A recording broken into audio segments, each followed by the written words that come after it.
మనం ఈ వీడియోలో తెలంగాణలోని టోటల్ బీడీఎస్ కాలేజెస్ మరియు తెలంగాణలో ఎన్ని బీడీఎస్ సీట్స్ ఉన్నాయో వాటి వివరాలు మరియు last 2-3 years cut off marks plus 2025లో ఎక్స్పెక్టెడ్ కట్ ఆఫ్ ఎలా ఉండబోతున్నాయో ఈ వీడియోలో చూద్దాం.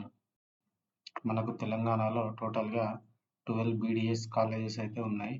ఈ 12 కాలేజెస్ గాను టోటల్గా 591 బీడీఎస్ సీట్స్ అయితే ఉన్నాయి. Last previous years cut of చూసుకున్నట్టయితే 24లో 431, 375, బీసీఏలో 376, 311, బిలో 425, 356,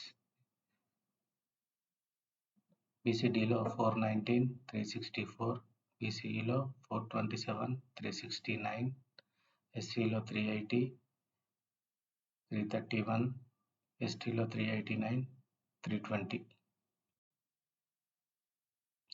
ఎక్స్పెక్టెడ్ కట్ ఆఫ్ 2025 చూసుకుంటే ఓపెన్లో 360+, బీసీయూలో 320+, బిలో 350+, సిలో 350+, డిలో 340+, బీసీలో 355+, ఎస్సీలో 315, ఎస్టీలో 310 వరకు అయితే రావచ్చు.